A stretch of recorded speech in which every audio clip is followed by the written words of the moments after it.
Bible کا تقدس ہماری سب سے بڑی ضرورت ہے۔ جولائی 14۔ جن پر خدا نے ظاہر کرنا چاہا کہ غیر قوموں میں اس بھید کے جلال کی دولت کیسی کچھ ہے، اور وہ یہ ہے کہ مسیح جو جلال کی امید ہے تم میں رہتا ہے۔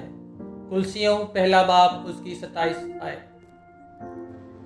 جو اپنی قابلیت میں محفوظ محسوس کرتے ہیں اور جو اپنے آپ کو روحانی علم سے مالا مال سمجھتے ہیں، ان لوگوں کے لیے لاؤڈیسیا کے لوگوں کا یہ پیغام حاصل کرنا مشکل ہے، جو کہ یہ اعلان کرتے ہیں کہ وہ دھوکہ دہی میں ہیں اور ہر روحانی فضل کے محتاج ہیں۔ جو غیر مقدس دل ہے وہ ہر چیز میں بڑی دھوکہ دہی اور سخت شریر ہے۔ مجھے دکھایا گیا ہے کہ بہت سے لوگ خود ہی اپنی چاپلوسی کر رہے ہیں کہ وہ اچھے مسیحی ہیں، جن کے پاس یسوع کی روشنی کی کرن نہیں ہے۔ ان کے پاس خدائی زندگی میں اپنے لیے زندہ رہنے کا تجربہ نہیں ہے۔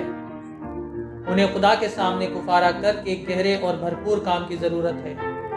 اس سے پہلے وہ روح کی قیمتی فضل کو محفوظ رکھنے کے لیے پوری کوشش کر کے اپنی حقیقی ضرورت کو محسوس کریں۔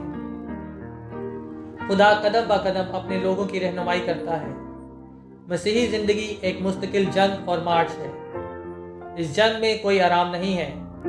اس مستقل اور مسلسل کوشش کے ذریعے ہی ہم شیطان کے فتنوں پر فتح کو برقرار رکھ سکتے ہیں۔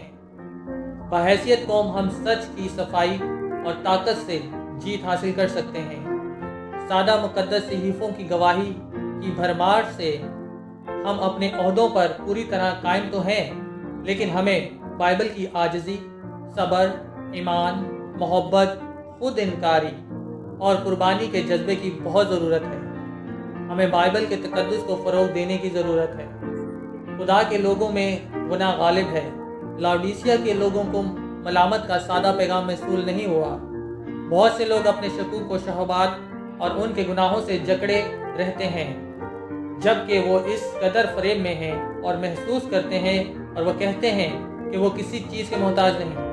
وہ سمجھتے ہیں کہ ملامت میں روح القدس کی گواہی معطل ہے، یا اس کا یہ مطلب نہیں ہے۔ ایسے میں انہیں خدا کے فضل اور روحانی فہم کی سب سے زیادہ ضرورت ہے کہ وہ روحانی علم میں ان کی کمی کو دریافت کر سکیں۔ مسیحی کردار کو مکمل کرنے کے لیے ان میں تقریباً ہر قابلیت کی کمی ہے۔ ان کے پاس بائبل کی سچائی پر عمل کرنے والا علم نہیں ہے، جس کی وجہ سے وہ زندگی کو عاجزی اور جو مسیح کی مرضی کے مطابق ہے ان کی مرضی کے مطابق ہو جاتا ہے۔ وہ خدا کے تمام تقاضوں کی تعمیل نہیں کر رہے ہیں۔ محض سچائی پر یقین کرنے کے لیے صرف دعوے کرنا کافی نہیں ہے۔ مسیح کے صلیب کے تمام سپاہی عملی طور پر اپنے آپ کو روحانی دشمنوں کے خلاف صلیبی جنگ میں داخل ہونے، غلط کی مذمت کرنے اور صداقت برقرار رکھنے کے پابند کرتے ہیں۔